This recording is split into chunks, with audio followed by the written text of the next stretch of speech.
Hi, my name is Juliana, and today my group and I were going to be talking about our case of study, who is an international trade between China and USA. My group is composed by Luisa Galofre, Janet Pacheco, and myself, Juliana Coballo. Well, first of all, we have the source of conflict. The trade conflict between the USA, the United States, and China arise from three main sources, who are the technology transfer, trade imbalance, and industrial policies.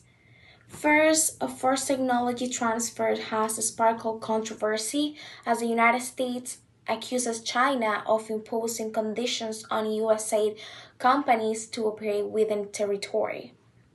Second, the trade imbalance reflects in the significant USA trades difficulties with China has been recurring concern. And lastly, China introduces policies such as Made in China 2025 are perceived as a threat to US competitiveness. Their sources are conflict have contribute to escalate tensions by forcing mutual distrust and such as terrifies.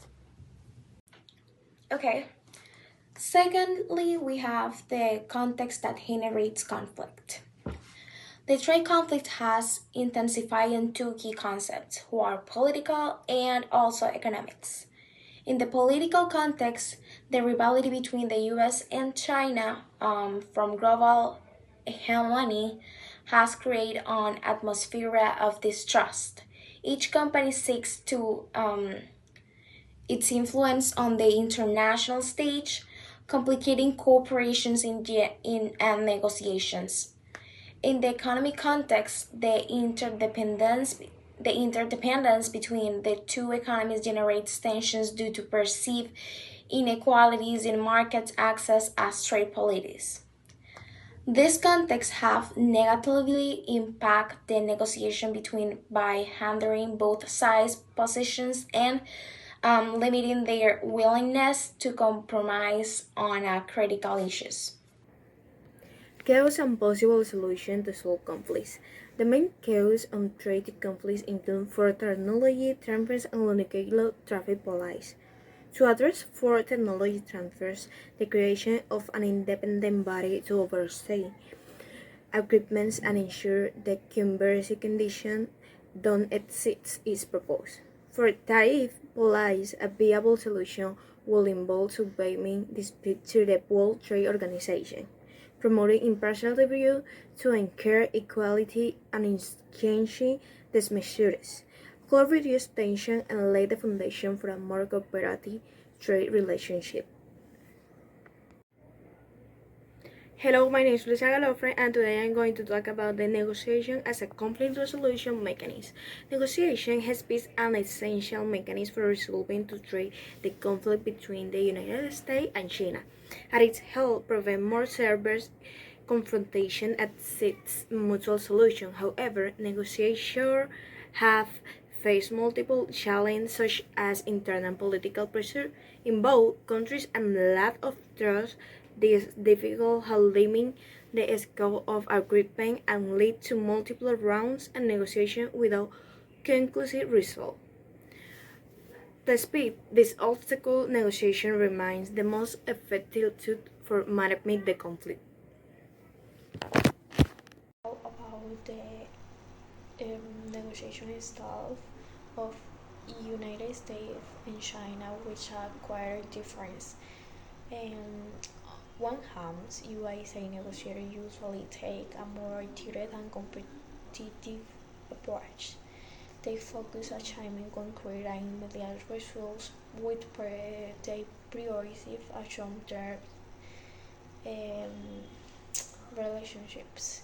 On the other hand, China's negotiators have become completely different styles. They profess a more cooperative approach and focus on building a long-term relationships, which they see as essential in negotiations. They differ often create challenges during conversation, as see as very distinct priorities and ways of working. Okay? This is point is the distributive and integrated negotiation. With the framework of the trade conflict, an example of distributed negotiations has been the imposition of tariffs by the United States as tactic to obtain concessions. However, these strategies have led to China retaliations, starving tension. On the other hand, the integrated negotiation could be focused on developing international intellectual proposing standards, for example, that benefit both parties, promoting a more sustainable and cooperative agreement. Okay, now we have the applying the Harvard method. The Harvard method provides a constructive approach to trade negotiations between the United States and China. This approach is based on four principles, who are the people, interest, option, and also we do have the criteria. People, let's start with people. People separate the people from problem to avoid personal conflicts and focus on mutual interest. Then we have the interest. Identify underlying interests such as global economy stability rather than focusing solely in rigid position. Then we have the options. Generate multiple creative alternatives such as gradual tariff reduction or bilaterality technology agreements. And last but not least, we have the criteria. Base decisions on objective criteria, such as international standards, to ensure fairness and transparency. Applying these principles could transform the negotiation into a more productive and collaborating process. Okay, the final point negotiation strategies and techniques. Negotiation between the USA and China have been two main strategic threats accompanying diplomacy. The USA have relief of tariff wave pressured China, but this has worked because China retaliates, making this worse. On the other hand, China has been taking approach relying decisions to gain the upper hands. Will this strategy have helped them avoid bad communities?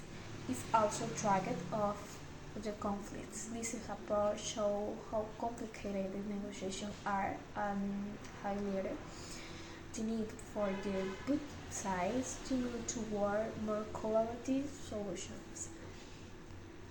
Okay, in conclusion, the trade conflict between the United States and China reflects deep economic and political challenges that cannot be resolved through communication alone. Both sides need to shift from the short-term strategies like triage and delays to more constructive approach, choose integrated negotiations and mutual interest fair solutions.